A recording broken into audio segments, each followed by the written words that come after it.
dia. Hoje eu estou um pouquinho com as costas meio duras, mas isso é excesso de peso mesmo, viu? Uma das primeiras coisas que eu ouvi hoje cedo foi da minha neta. Pô, você fala demais, Santo Cristo. Fala muito.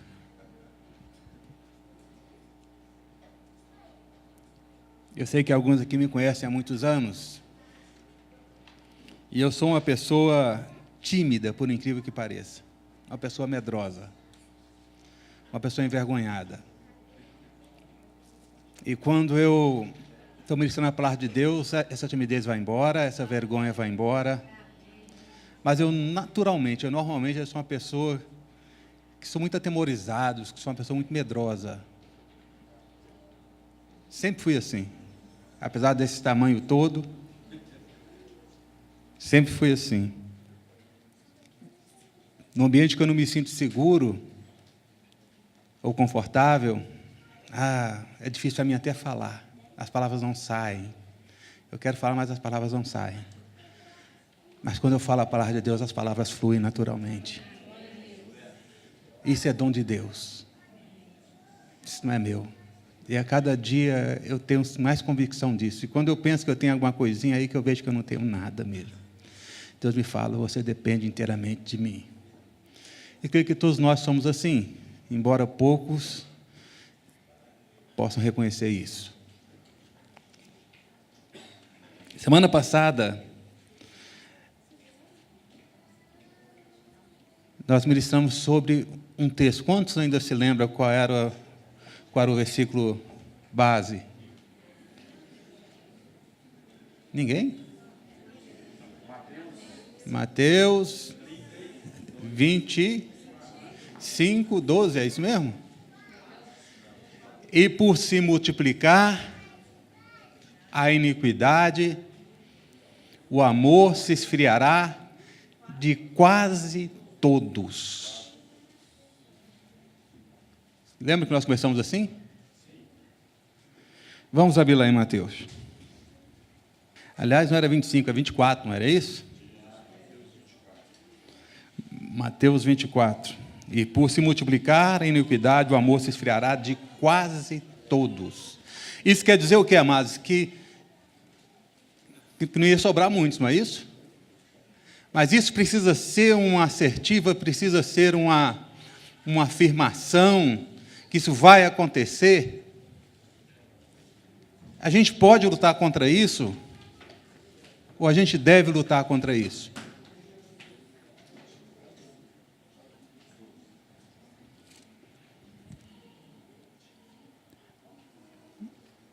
E nós começamos lendo, lá no versículo 24, começa lá no versículo 1, diz: Jesus saiu do templo, enquanto caminhava, os seus discípulos se aproximaram para lhes mostrar as construções do templo. Ele, porém, lhes disse: vocês estão vendo todas essas coisas? Em verdade lhes digo que não ficará aqui pedra sobre pedra que não seja derrubada. Lembram-se disso também? Mas eu quero o coração de vocês junto comigo nisso, para quem possa relembrar. Eu até apresentei um quadrozinho em que falava sobre aquela resposta das 3 perguntas que os discípulos fizeram. Porque aqui no versículo 3 desse 24, diz assim: Jesus estava sentado no Monte das Oliveiras, quando os discípulos se aproximaram dele, em particular lhe pediram: diga-nos quando essas coisas vão acontecer e que sinal haverá de sua vinda e dos fins dos tempos. 3 perguntas, não foi isso? Falamos sobre isso, como que a gente pode ver todas essas respostas, como que Jesus trouxe para ele essas 3 respostas.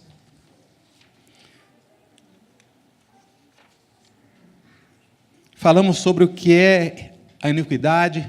A iniquidade é a luta contra o principal mandamento de Deus. São antagônicas. E o principal mandamento de Deus qual é, amados? Lembram disso? Marcos, que nós lemos. Amar a Deus e amar.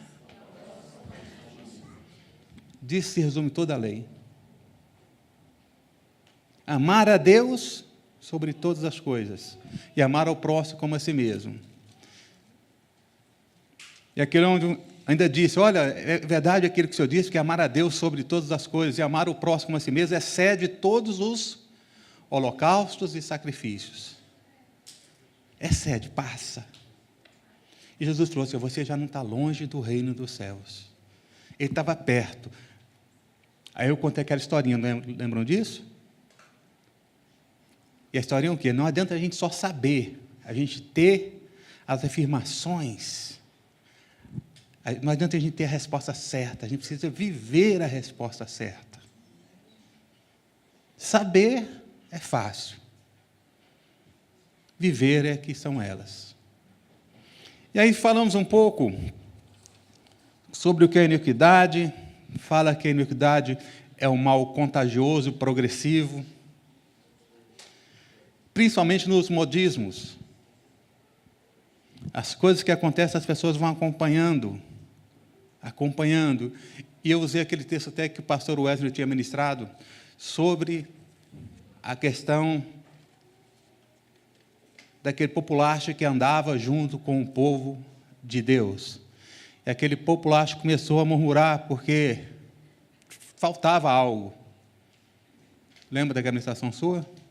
Aquilo contagiou o povo. E é progressivo, as pessoas começam a aumentar as coisas e vai indo. E chega um ponto que quando as pessoas não têm uma direção certa, elas se perdem. E foi o que aconteceu aqui. Depois nós lemos sobre o quê? Sobre Apocalipse, lembra disso? Apocalipse 2,4. Abram aí para mim Apocalipse 2,4. Estou fazendo só uma rápida releitura para que a gente possa pegar o fio da meada de novo. Ao anjo da igreja em Éfeso, escreva: estas coisas diz aquele que conserva na mão direita as 7 estrelas e que anda no meio dos 7 candelabros de ouro. Conheço as obras que você realiza, tanto o seu esforço como a sua perseverança. Sei que você não pode suportar os maus e que pôs à prova os que se declaram apóstolos e não são. E descobriu que são mentirosos. Você tem perseverança e suportou provas por causa do meu nome, sem esmorecer. E aqui a gente viu qualificações maravilhosas, né? E eu ousei dizer que aqui eu vejo o grão de mostarda. Há outros grãos. Nós não somos os únicos. Há outros. O nosso esforço, a nossa perseverança, que a gente não suporta os maus. Colocamos à prova aqueles que se declaram apóstolos e não são. Suportamos provas por causa do nome de Deus e não esmorecemos. Mas aqui começa uma coisa: tenho, porém, contra você o seguinte: você abandonou o seu primeiro amor. Lembre-se, pois, de onde caiu. Arrependa-se e volte à prática das primeiras obras. Se você não se arrepender, virei até você e tirarei o seu candelabro do lugar dele. Mas você tem a seu favor o fato que eu odeio as obras dos nicolaítas, as quais eu também odeio. Quem tem ouvido, ouça o que o Espírito diz às igrejas. Ao vencedor darei o direito de se alimentar da árvore da vida que se encontra no paraíso de Deus. A gente fica vendo essas coisas assim, a gente fica até um pouco assustado. O que houve conosco? Um ministério tão efervescente. Um ministério em que a gente fazia as coisas, abria nossas casas, e a gente se esforçava. Hoje cada um olha para o seu umbigo, para as suas necessidades. E não que as nossas necessidades sejam poucas, não que as nossas lutas sejam poucas, mas parece que nós nos fechamos. O ministério se fechou. Quando eu digo ministério, não é uma entidade, somos nós. Não existe ministério sem a gente. Não existe grão sem você. Quando falar, o grão está ruim, você fala assim, eu estou ruim, porque eu sou grão. O grão já não faz a mesma coisa. Você tem que falar assim, eu não faço as mesmas coisas. Porque eu que sou o grão. O grão não é algo abstrato. Tem um nome fantasia, que precisa ser registrado. Mas só isso. E o nome fantasia e o outro é o nome jurídico. Hein? A razão social. Por quê? Porque precisa ter.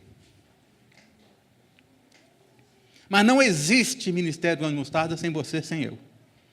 E se ele não está bom, quem é que não está bom, amados? Não, é um só que não está bom aqui. É o pastor. Por culpa dele que as coisas não estão boas.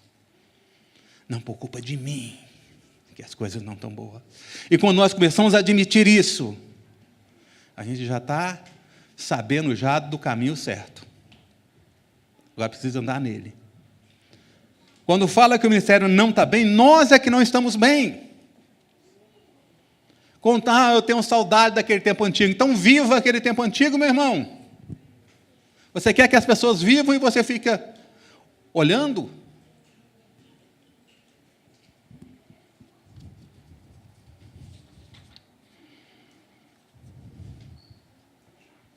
E quando nós lemos esse texto,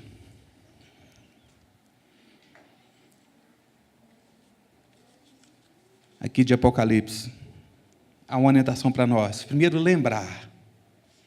Lembrar em que ponto da nossa jornada espiritual a gente perdeu esse primeiro amor. Normalmente é um trauma. Trauma relacional. Ou com Deus, ou com o próximo. Você não tem trauma relacional com quem você não conhece? Ou tem? Se você não tem um relacionamento com Deus, então você tem um trauma relacional com as outras pessoas. E isso vai esfriando a gente, isso aí deixa a gente meio mal. Meio que eu digo é só daqui para cima só, porque daqui para baixo não fica mal. Os nossos traumas. Então a gente precisa ver o que foi que aconteceu. Essa orientação aqui que está em Apocalipse. Lembra, pois, de onde você caiu. O que foi que houve? Depois de você lembrar, você precisa se arrepender dessa sua mudança. Até hoje eu fui colocar uma coisa lá no meu status, do WhatsApp. Eu coloquei assim, uma frase que me veio à cabeça, mas não é coisa minha não. É que a gente vai lendo, a gente forma uma frase, sabe? E coloquei assim, que a nossa vida, ela não é tanto pelos acontecimentos, mas pela reação nossa a esses acontecimentos. A gente vive não só pelas coisas que aconteceu, mas pela maneira como nós reagimos ao que nos aconteceu. Eu falo isso por mim. E se você reagiu mal a algo, você começa a viver mal, amargurado, principalmente isso. E o que nós temos de cristãos amargurados? Só que o coração ele não mostra, porque tem uns que mostram, o outro fica lá dentro, guardadinho. Cristãos decepcionados. Por isso nós demos o exemplo sobre o chequezinho. Lembra do cheques? Aqueles que não tiveram aqui, depois vocês pegam a filmagem, vocês pegam edição, ou você conversa com alguém. Do chequinho que nós temos guardado contra as pessoas. Lembra sobre a palavra uxi? Da dívida, que era arriscada, que era o costume antigo. Até hoje a gente usa isso, embora hoje quase não tenha mais nenhum papel, hoje é tudo meio eletrônico. Mas era muito comum antigamente. Você pegar uma nota promissória, uma certidão, para você dizer que ela está nula, você faz o quê? Um xizão. Isso é desde a antiguidade. E nós marcamos X nas pessoas que nos devem, mas na nota promissória está lá, para a gente ficar vendo ela quando a gente bem sentir vontade. Está aqui, ó, me deve. Eu sou muito bom, eu pago. Para mim, ó. Para mim está pago. Mas na hora que você olha lá assim, olha, era tantos mil que o cara me devia. Está aqui o nome do Pedro aqui registrado. Pedro não, João, Manuel, Joaquim, o Wilson. Está aqui o nome do Wilson aqui. Ele me devia, mas eu sou muito bonzinho, eu perdoei. Perdoou nada, está aqui guardado, para mostrar para os outros que os outros têm débito com você. Mas Deus não nos trata assim. A palavra que é usada para o sacrifício de Jesus não é que Ele riscou a nossa dívida. Ele apagou.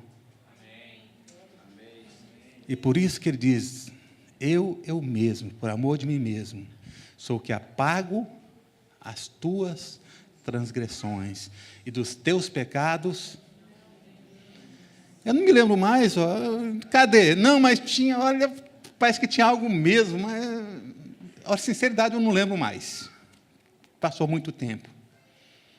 Assim como eu com aquele cheque. Tinha já 7 anos aquele cheque. Eu já nem mais sabia o valor dele, nem o nome da pessoa.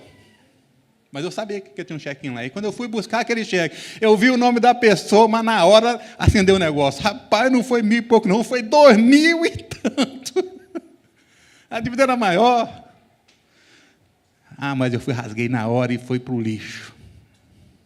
Agora, mesmo que eu tente buscar, dentro de um pouco tempo, eu não vou lembrar mais o nome dessa pessoa. E da mesma maneira que eu esqueci aquela dívida, o tanto que era, estava bem menor do que era, com toda certeza não vou nem mais saber. Ora, foi no tempo lá dos cruzados, eu nem não sei mais quando que é isso, mas acho que não é nada, não. Deus ainda faz melhor que nós, dos teus pecados eu não me lembro. Foi isso que nós falamos. Falamos sobre o que é amor. E hoje eu quero continuar aquela mensagem. Em todos esses textos que nós vemos aqui, em Mateus 24, abram de volta lá. Quando Jesus fala sobre o princípio das dores, fala sobre a vinda do Filho do Homem, ele está falando tudo isso em particular aos seus discípulos. Mas quando você sabe que as coisas ruins vão acontecer, e você está com seus filhos, o que é que você vai falar para eles? Você só vai dar as informações, coisas ruins vão acontecer. Ou você faz mais alguma coisa? Hein? Protege eles como? Ensinando a eles como se ver livre disso. Olha, meu filho, graças a Deus.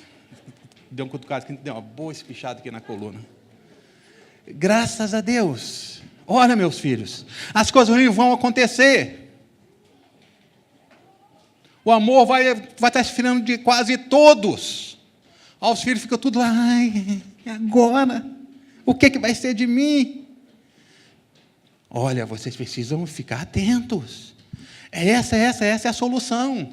E aqui, essa parte que eu quero que a gente veja hoje.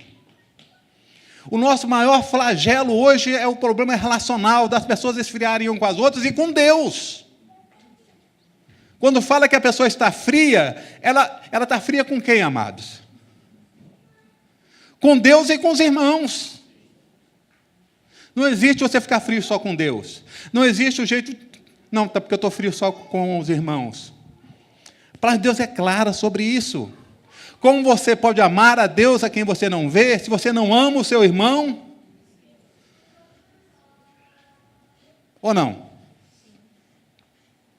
Quando a pessoa esfria, ela esfria com os irmãos e, consequentemente, com Deus. E o flagelo da nossa era atual é o gelo relacional. Apaga a pessoa do seu grupo de relacionamento. Primeira coisa, você bloqueia ela lá no WhatsApp, bloqueia ela não sei aonde.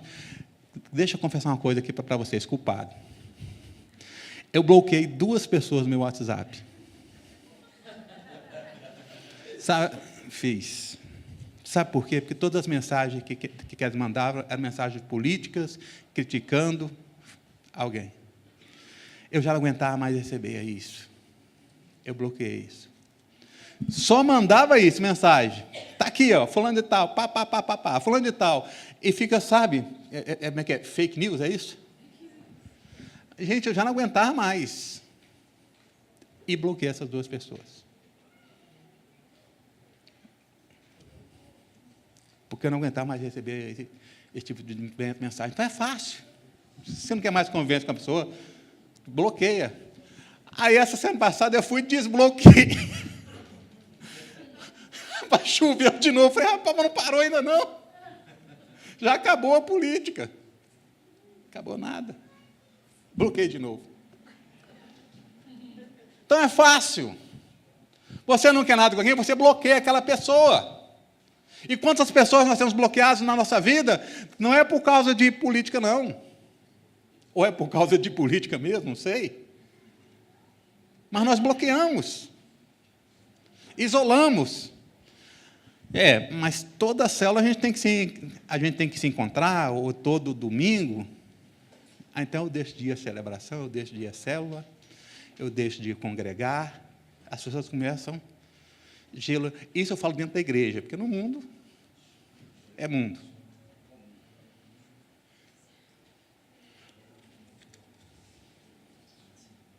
Essa crosta glacial em cima de nós só pode ser rompida pelo poder, pelo fogo do Espírito Santo em nossas vidas. Esse gelo nas nossas vidas só pode ser derretido pelo poder do Espírito Santo. E se a gente não buscar isso, amado, não vai. Não vai. A Bíblia nos traz uma história relacional.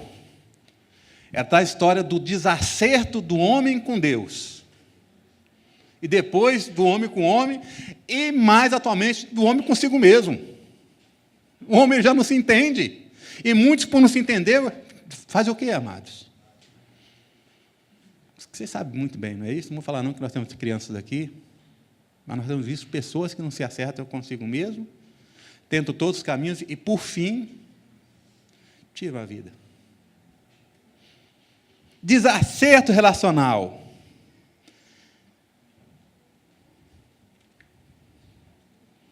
Se bem que esse desacerto que a pessoa tem consigo mesmo, ela é consequência de um desacerto dela com Deus e com os outros. Acaba que nela mesma se entende com ela mesma. E uns começam a se transfigurar, deixa eu virar do sexo oposto para ver se eu me entendo melhor. E acha que se entende, mas na frente o fim é um só, amados. Os caminhos são muitos, mas o fim é um só.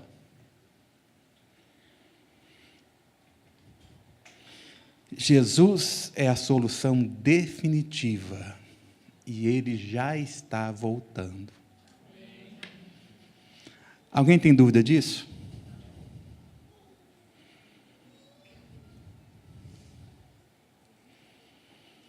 Vamos ler agora Mateus 24:15. Quando fala sobre a grande tribulação, ele está falando sobre a situação de Jerusalém, mas também tem situações futuras, que seriam as nossas, de hoje. Ele começa falando, quando pois, vocês virem situado no lugar santo, o abominável da desolação, de que falou o profeta Daniel, quem nem entenda, então os que estiverem na Judéia, fujam para os montes. Se é no final dos tempos, adianta fugir para os montes? Não, então aqui está se referindo a quê? A queda de Jerusalém. E quem estiver no campo, não volte atrás para buscar a sua capa. Ai das que estiverem grávidas e das que amamentarem naqueles dias. Orem para que a fuga de vocês não aconteça no inverno nem no sábado, porque nesse tempo haverá grande tribulação, como nunca houve desde o princípio do mundo e até agora, e nunca jamais haverá. Está falando de uma situação específica. Não tivessem sido aqueles dias abreviados, ninguém seria salvo, mas por causa dos escolhidos, tais dias serão abreviados. Está falando isso sobre a situação específica. E as pessoas trazem sobre a grande tribulação do futuro. Essa parte aqui. Então, se alguém disser a vocês, olha, aqui está o Cristo, ou ali está ele, não acreditem, porque surgirão falsos cristos e falsos profetas, operando grandes sinais e prodígios para enganar, se possível, os próprios eleitos. Aqui já está passando para outra fase.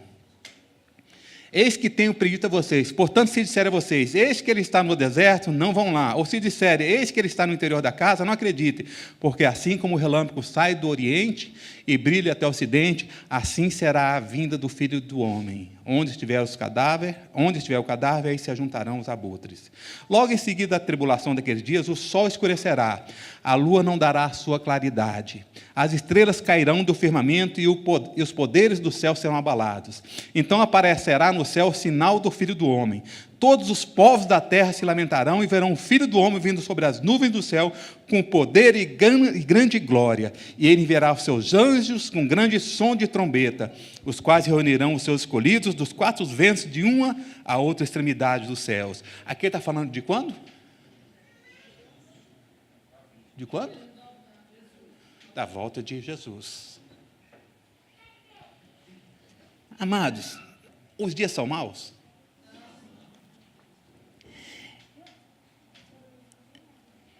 Tá ou não está esquisito? Olha, conversando com jovens, às vezes fala, a coisa está esquisita mesmo, pastor. Esse é um vocabulário, né? A coisa está esquisita. Até os jovens estão ficando meio assustados. Porque por mais liberdade que eles queiram, eles veem que o trem está esquisito. Pastor, o trem está esquisito. E está esquisito mesmo, amados. A coisa está feia. A coisa está feia mesmo. Aí eu quero que vocês vão lá em Lucas 21, no livro de Lucas. É um pouquinho mais para frente. Capítulo 21. Essa mesma narrativa, mas sobre o olhar de alguém bem detalhista. Lucas era médico. Por exemplo, quando ele detalha aquele milagre do homem da mão mirrada, ele fala até qual é a mão. Foi a mão tal. E aqui ele fala alguma coisa. Olha aqui no capítulo 21, versículo 28. Aliás, no versículo 25. 21, 25. Fala sobre a vinda de Jesus. Haverá sinais no sol. Ele está só repetindo, não é isso? Na lua e nas estrelas. Sobre a terra, angústia entre as nações, em perplexidade por causa do bramido do mar e das ondas. Haverá pessoas que desmaiarão de terror e pela expectativa das coisas que sobrevirão ao mundo, pois os poderes dos céus serão abalados. A gente já não anda meio angustiado, gente? A gente não sabe o que vai acontecer, porque parece que entra ano só coisa ruim. O que demais pode acontecer? Então verão o Filho do Homem vindo numa nuvem, com poder e grande glória. Aleluia. Ora, aqui está o detalhe. Ora, quando estas coisas começarem a acontecer, levantem-se e fiquem de cabeça erguida, porque a redenção de vocês se aproxima. Amém. Amados, às vezes a gente fica, sabe, nós não olhamos para a terra, nós não olhamos para o umbigo, nós olhamos para o alto, amados. Aguarde que está vindo a nossa redenção. E justamente nesse período que nós precisamos acordar. Acordem. Olhem, para de ficar olhando para baixo, para de ficar olhando só aqui, ó. Olha para o alto. Suspenda a sua visão. Procure a Jesus. Enquanto você pode achar que você vai vê-lo, ele já está chegando. Ministramos sobre o Apocalipse agora no encontro nacional. Foi de graça aquilo, meus amados? Não, é que estava faltando o tema, sabe? A gente não tinha que falar, não pode falar sobre Apocalipse. Não, é um despertar. Acordem, pelo amor de Deus. Acorde, Wilson, acorde, Wesley. Acorde, Valmir. Acorde você, meu irmão. Acorde, Elton. Olhem. Quando essas coisas começarem a acontecer, e já estão acontecendo, a gente não está vendo. Não, é normal, sabe como é que é? São as placas tectônicas que estão se mexendo, papapá. A gente tem explicação para tudo.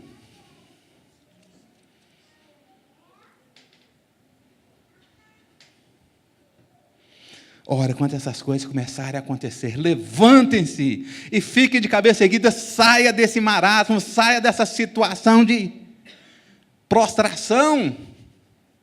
Saia disso, meu irmão. Se o seu coração está ruim, conserte esse coração em nome de Jesus. Levante-se e fique de cabeça erguida, porque a redenção de vocês se aproxima. É que está chegando. Eu não sei quanto tempo que vai vir, mas eu sei que vai vir. Só uma comparação que me ocorre aqui. Certa vez eu vi uma frase de um desses cientistas assim, falando assim, que a luz que a gente vê de algumas estrelas, essa luz brilhou pela primeira vez há centenas, milhares de anos atrás. A estrela, inclusive, já se acabou. É porque é tão longe que a luz vem, a estrela se acaba, mas a luz ainda está vindo. Sabia que a velocidade mais alta ela era toda medida pela velocidade da luz? E as coisas que estão a milhões de anos-luz, daqui os astros.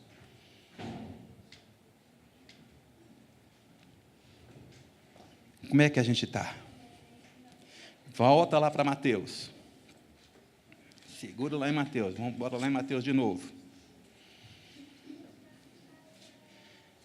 E nós lemos ali em Mateus 24, 31, e ele enviará os seus anjos com grande som de trombeta, os quais reunirão os seus escolhidos dos quatro ventos de uma a outra extremidade dos céus.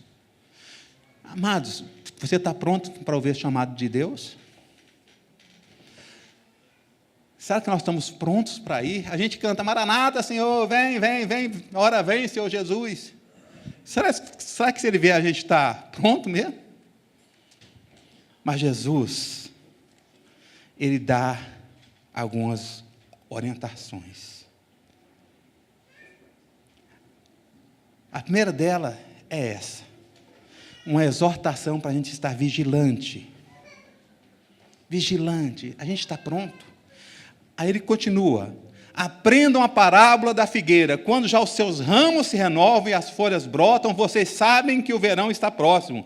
Assim também vocês, quando virem todas essas coisas, saibam que está próximo, está às portas. Em verdade lhe digo que não passará essa geração sem que isso tudo aconteça. Passará o céu e a terra, porém minhas palavras não passarão.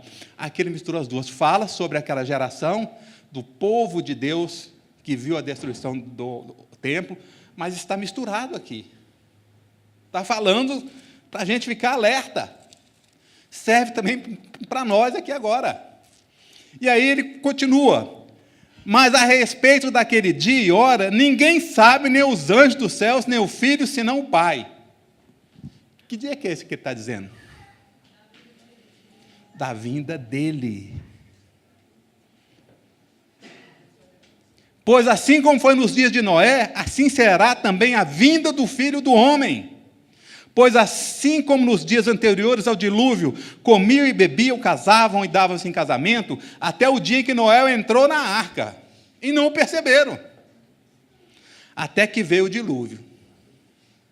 Quando a água veio, todo mundo falou, vamos correr, porque tem um doido que estava construindo uma arca lá, ó.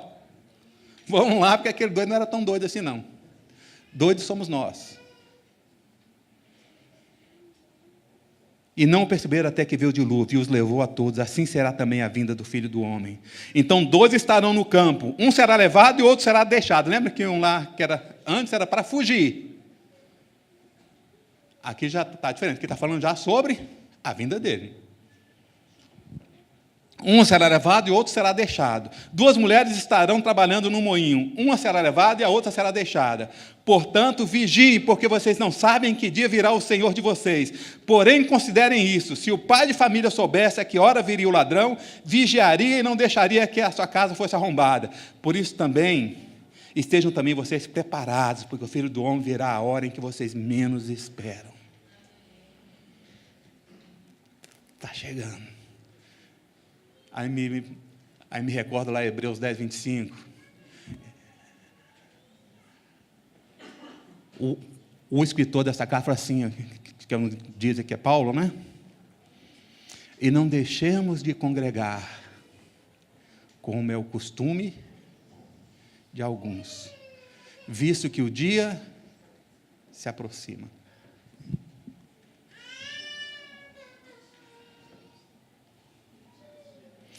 Essa primeira exortação fala sobre prontidão. Estamos prontos? Ele está falando com seus discípulos aqui. Numa conversa em particular. Olha, vai acontecer isso tudo, mas olha, vocês precisam ficar espertos. É isso que ele está dizendo. E ele continua. Quem é, pois, o servo fiel e prudente, a quem o Senhor deixou encarregado dos demais servos para lhe dar o sustento a seu tempo? Quem é, pois, o servo fiel e prudente, a quem o Senhor deixou encarregado dos demais servos para lhes dar o sustento a seu tempo? Bem-aventurado aquele servo a quem seu Senhor, quando vier, achar fazendo assim.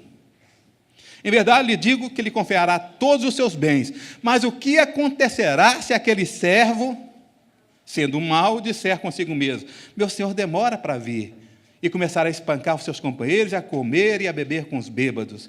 Virá o senhor daquele servo em dia que não espera, em hora que não sabe, irá aplicar-lhe um castigo severo, condenando-o com os hipócritas. Ali haverá choro e ranger de dentes. Segunda orientação que deu para os seus discípulos.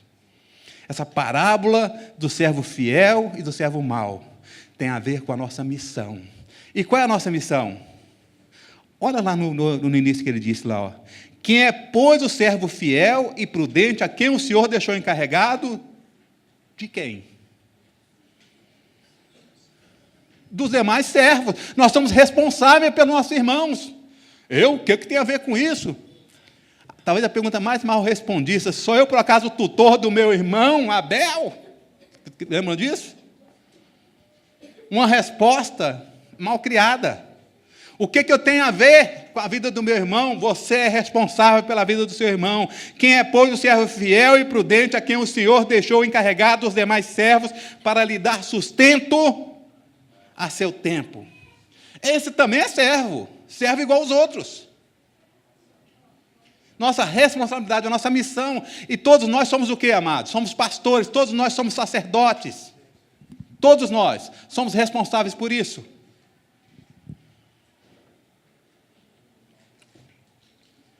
Cadê a nossa responsabilidade com a situação? Não, deixa eu ficar olhando para o meu umbigo. Aí eu estou de mal com o Pedro, com o João, com o Manuel, com o Wilson.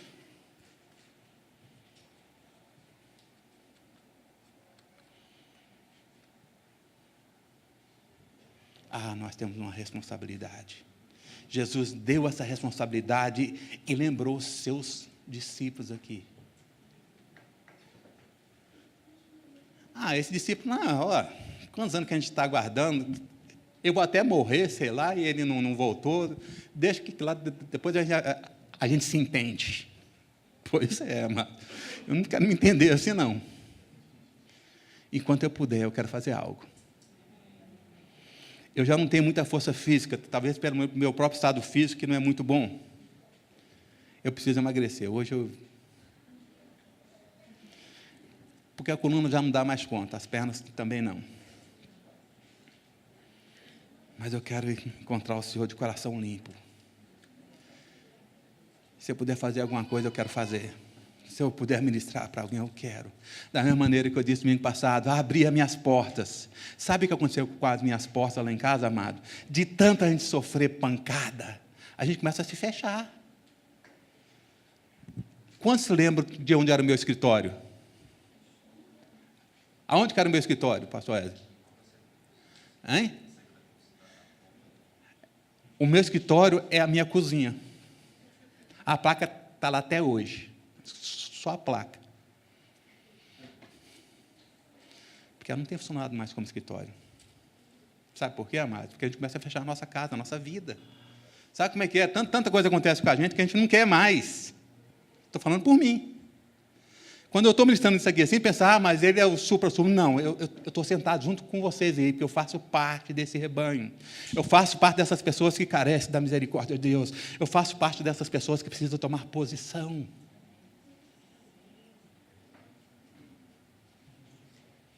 Não adianta só ter a placa lá na porta da minha cozinha, aqueles que já foram, já viram, escritório. Porque é lá que a gente reunia com todas as pessoas. Vem aqui no âmago da minha casa. E quantos escritórios hoje nós temos? Quantos de nós não abrimos mais as nossas casas para ninguém? Ah, mas este menino aqui quebra minhas coisas. Ah, porque suja não sei o quê. Ah, porque não sei o quê. Ah, porque não sei o quê. Gente, olha, todas as desculpas são certas, são válidas, mas são como trapo de imundícia perante o Senhor isso. É nada. Ou eu estou falando alguma mentira? Estou? Nós somos encarregados, Deus nos deu um ministério, Deus deu para você um trabalho, Deus deu para você um ministério, e cumpre a você cumprir cabalmente aquilo que Deus te deu. As suas justificativas não vão adiantar de nada, de nada. E está aqui a parábola do servo fiel e do servo mau. Qual que nós queremos ser? Queremos ser achados fazendo aquilo que Ele nos incumbiu. Bem-aventurado aquele servo a quem o seu Senhor, quando vier, achar fazendo assim. Estamos prontos, amados? Talvez nem tanto, né? Mas há tempo ainda. Mas Jesus, Ele não para. Ele continua orientando os seus filhos como o pai olha, Ele quer mostrar todos os caminhos. Eu tenho ensinado minha neta a andar de bicicleta. Ela já sabe hoje, mais ou menos. Ela pensa que sabe. Primeiro, é muito baixinha, eu não dou conta. Aí eu peguei um cabo de vassoura e soquei lá, e eu ficava aqui no cabo de vassoura. Aí eu comecei a soltar cabo de vassoura, ela vai indo. E por último, eu retirei o cabo de vassoura, agora ela está potente. Acha que sabe tudo. Eu falei, minha filha, corre. O carro está vindo lá, olha para o acostamento, encosta, encosta, encosta. A gente quer ensinar tudo, não é isso? E Jesus está fazendo aqui com seus discípulos, olha. E ele continuou, então o reino do céu será semelhante a 10 virgens, que pegando as suas lamparinas, saíram a encontrar-se com o noivo. 5 delas eram imprudentes e 5 prudentes. As imprudentes, ao pegar as suas lamparinas, não levaram óleo consigo, mas as prudentes, além das lamparinas, levaram o óleo nas vasilhas. E como o noivo estava demorando, todas ficaram sonolentas e adormeceram.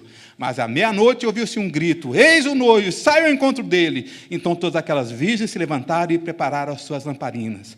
E as imprudentes disseram às prudentes, deem a nós um pouco do óleo que vocês trouxeram, porque as nossas lamparinas estão se apagando. Mas as prudentes responderam, não, porque então vai faltar tanto para nós como para vocês. Vão aos que o vendem e comprem óleo para vocês.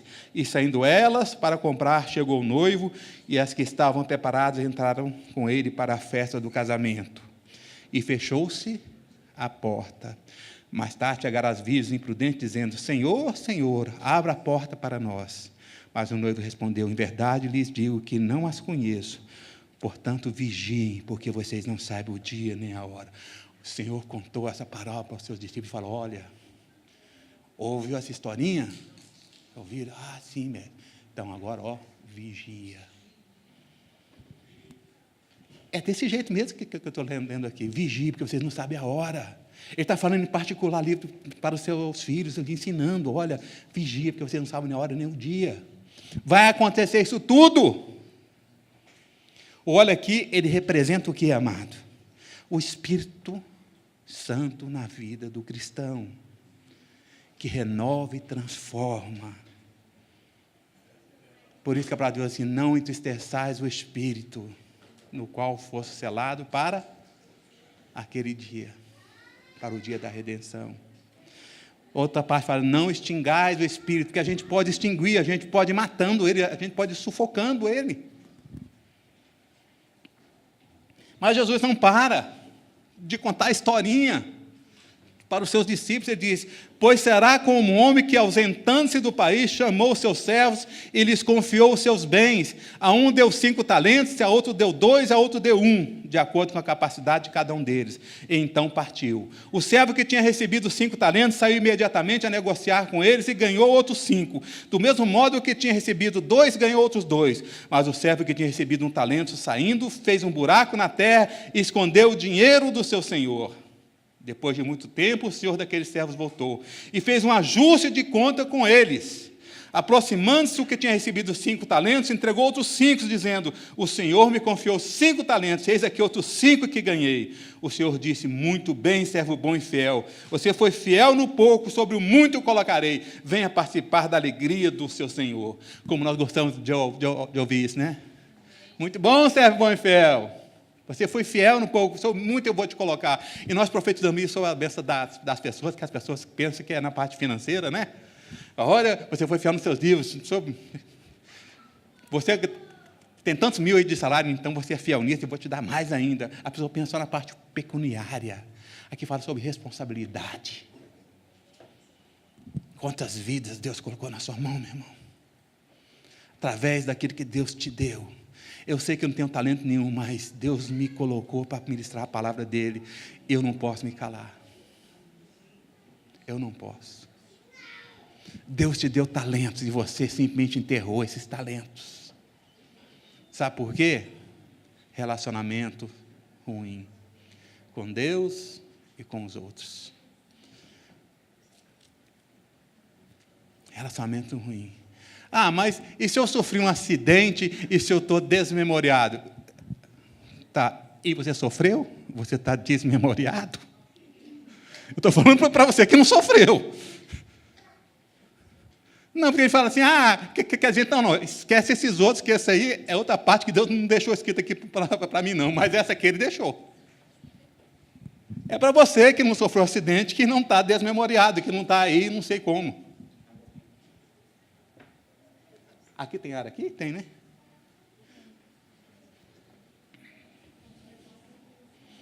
O dom que cada um recebeu para cumprir a missão. Então virá o grande julgamento. E aproximando-se também o que tinha recebido 2 talentos, disse, o Senhor me confiou 2 talentos, eis aqui os outros 2 que ganhei. Então o Senhor disse, muito bem, servo bom e fiel, você foi fiel no pouco, sobre o muito eu colocarei, venha participar da alegria do seu Senhor. Olha só, venha participar da alegria do seu Senhor. Eu não sei como é que vai ser essa alegria, eu sei que vai ser alegre. Que não vai ser motivada por circunstâncias. Chegando por fim, o que tinha recebido 1 talento, disse, sabendo que o Senhor é um homem severo, que colhe onde não plantou e ajunta onde não espalhou. Rapaz, o cara aqui é o seu Rolando Lero. Poderoso mestre, sabendo que o Senhor é um homem severo, que colhe onde não plantou, e ajunta onde não espalhou, fiquei com medo e escondi o seu talento na terra. Aqui está o que é seu. Mas o Senhor respondeu, servo mau e preguiçoso, você sabia que eu colho onde não plantei e ajunto onde não espalhei, então você devia ter entregado o meu dinheiro aos banqueiros, e eu ao voltar receberia com juros o que é meu. Certa vez, muitos anos atrás, eu estava começando ministerialmente ainda, e o pastor que ministrou para nós foi o pastor Alberto Aleva. Era um pastor judeu, e ele morava no Rio Grande do Sul, teve em Pires do Rio uma época. E lá que eu o conheci, que foi o histórico da minha conversão. Ele veio a Brasília, e naquela época ele veio numa igreja ali, na Asa Norte, eu não me lembro mais, ali na Comercial Norte, uma daquelas antiquadas. Era uma igreja que nem me lembro mais o nome. Ele falou, eu quero te ver, Wilson. Aí eu fui lá, foi para o marido do carro. Chegamos lá assim, ele nos deu uma palavra, ministrando para todo mundo, ele nos deu uma palavra e a irmã traduziu, que era pastora. Falou assim, olha, a sua casa, todos que eu enviarem lá, foi eu que eu mandei, você não fecha a porta para ninguém. Receba todos, porque eu que estarei enviando. Rapaz, eu fiquei assim, saí de lá, falei, amém, amém. E Deus começou a mandar pessoas lá em casa. E a gente nunca fechou a porta para ninguém. Mas chegou um momento na nossa vida que coisas aconteceram conosco, eu não quero aqui detalhar nada, mas muitos sabem, ou todos, não sei, que nós nos fechamos. E no momento mais duro desse nosso fechamento, chegou um casal lá em casa, aliás, o filho, aliás, a filha com o genro. O meu pai está separado da minha mãe, 28 anos de casados, ou 30, não me lembro mais. Eles se separaram tem já 6 meses. Eu queria que o Senhor ministrasse a vida desse. Mas ficavam chorando de um canto, eu já não tinha mais lá, mas não quero receber ninguém em casa, eu não quero nada, eu mal também não queria. Falei, ó, não tem jeito, caiu o mundo sobre minha cabeça. Não tem jeito de eu receber ninguém. Desculpa aí, amados. Eu não posso receber. Passado 15 dias, menos, 10 dias, o casal ligou lá em casa de novo. Eu preciso receber. Olha, eu preciso que vocês recebam meus pais. É que eles não sabiam ainda da tragédia que tinha se abatido sobre a nossa vida. Eu falei, mas carro não tem como a gente correr. Mas então traz eles. Esse casal morava em Anápolis. Mora em Anápolis. E chegou os dois lá em casa. Nós, uma angústia que não tinha tamanho. Fizemos cara de 31 de fevereiro. Tudo bem? Como é que vai o senhor? Ele veio num carro, ela veio no outro. De Anápolis. Não quero nada, não. Eu vim só porque meus filhos, tal, e... Não quero nada, não. Um cara bonito, uma mulher bonita.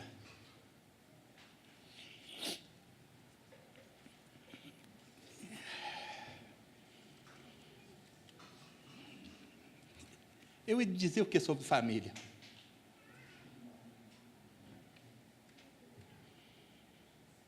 Eu sei, amados, nós recebemos aquela família ali, sem nada, sem coragem, sem vontade, sem nada.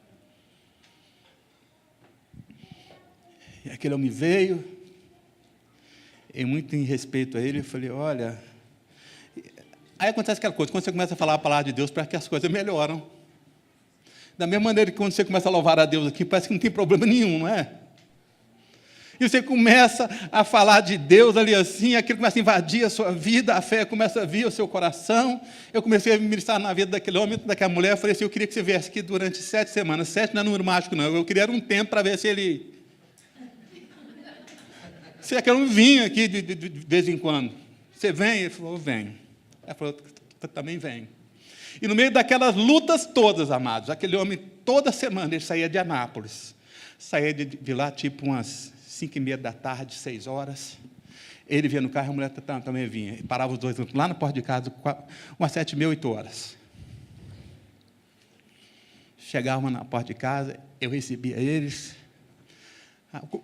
Olha, o coração era vontade de morrer. Mas recebia aqueles homens e começava a ministrar na vida deles. E lá pela 5ª semana, aquele homem chegou lá assim, a gente abriu tudo para eles, da nossa vida. E ele presenciou um momento que ele falou, nossa, mas vocês têm problemas, hein? Ele falou desse jeito. Nossa, mas vocês têm problemas, hein? Tem. Obrigado.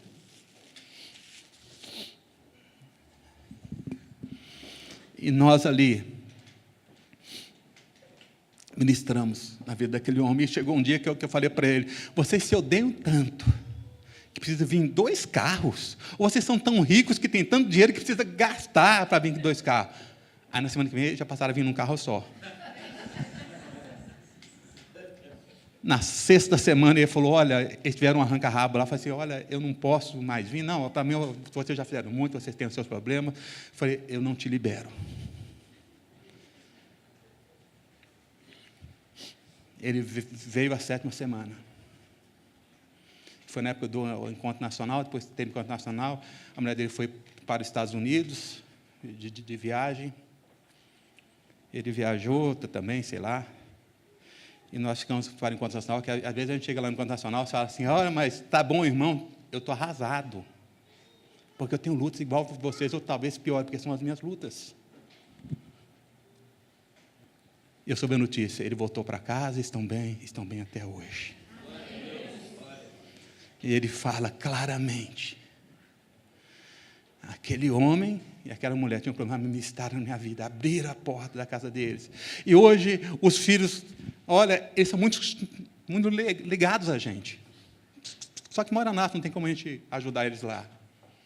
Mas os filhos estão aqui em Brasília.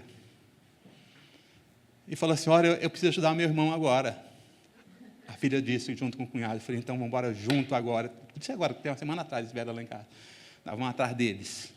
Moro aqui em Brasília, então está fácil. Mas eu tenho tantas coisas no ministério, não interessa, o meu chamado maior é com vidas, eu quero com vidas também. Eu também quero começar da onde Deus me colocou. Deus não me colocou para liderar nada. Deus me deu responsabilidade sobre vidas. E eu quero isso para a minha vida. Por um acaso, eu estou como superintendente, por um acaso, porque não é meu perfil. É um cargo burocrático, embora seja também assim espiritual, porque tem muitas coisas. Mas o meu chamado é para pastorear ovelhas e cuidar de vidas. Ah, amados, nada paga isso. Nada paga. Eu fechei minha casa, mas eu estou reabrindo. E você, meu irmão? O que é que tem te motivado na sua vida? São as decepções? São as agruras? Me fala o que é que tem. Por que você está com essa cara aí de Maria Madalena arrependida? Era assim que minha mãe falava comigo. Levanta. Quando você vê as coisas acontecerem, olhe para os céus e veja que a sua redenção se aproxima.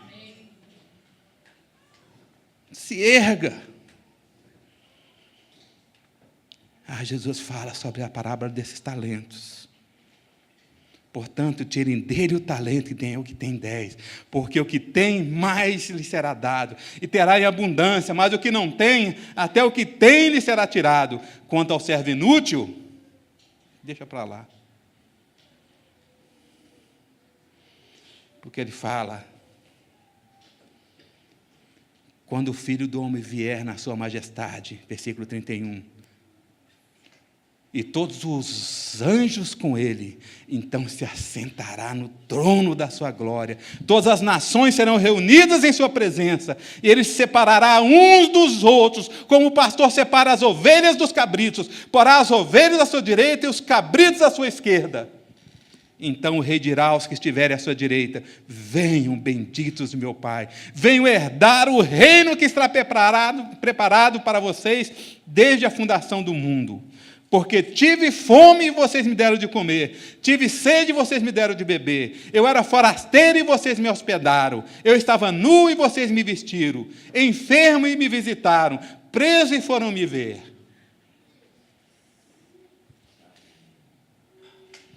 Sabe, eu vou ter que dar comida para os pobres, faz parte. Eu vou ter que hospedar a gente lá em casa, nem tanto, eu pago hotel para eles. Eu estava nu, tem umas roupas minhas lá que não cabem mais, se bem que o meu tamanho é difícil, porque eu sou muito grandão, é difícil achar gente grande igual eu. Então, se eu dou uma calça, dá 2 para a pessoa. Se eu dou uma camisa, fica aquele jacá. Não é? Faz parte disso, mas não é só isso que está implícito aqui, não. Pessoas que estão com fome da palavra de Deus, e você tem guardado aí que Deus te deu. Pessoas que estão com sede do Espírito, você pode ministrar na vida delas, o Espírito Santo vai agir na vida delas, e você não ministra. Pessoas que não têm nada, porque Satanás levou tudo. Satanás ia levar 30 anos daquele casamento, o homem 6 meses fora de casa. Sabe por causa de quê? Besteira. Pelo menos eu acho. Mas eu estava num momento difícil, Deus vai entender. Olha, a luta que eu estava levando era difícil. Deus vai entender. Vai. Ele entende tudo. Se entenda com Ele no dia do julgamento. Eu quero ser achado fiel naquilo que o Senhor me confiou. Eu sei que eu não vou fazer tudo na plenitude. Por quê? Porque eu sou fraco, hoje eu estou forte, mas amanhã eu estou caído. Mas o que eu puder fazer, eu vou fazer.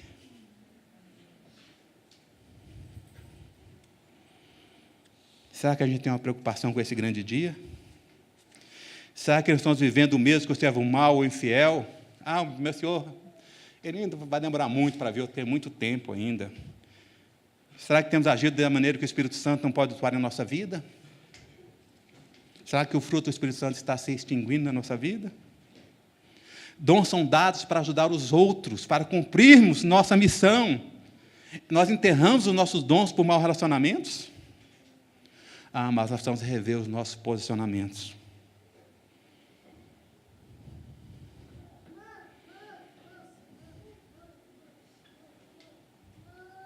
Lá em 2 Coríntios 6, diz: ouvi-te em tempo aceitável, e socorri-te no dia da salvação.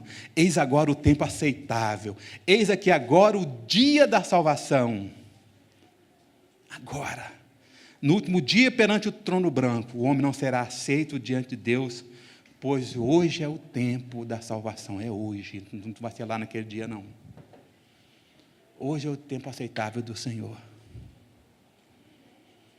E eu quero parar por aqui. Ainda tem muito mais, mas isso aqui ainda está em estudo. Eu quero agora que a gente reveja os nossos posicionamentos. Você tem passado por luta igual eu? Você tem desistido igual eu já desisti? Você está tendo as suas justificativas, e são todas plausíveis, são todas justificativas justas, né? Porque o próprio não diz justa. Justas para você, porque as nossas justiças não servem.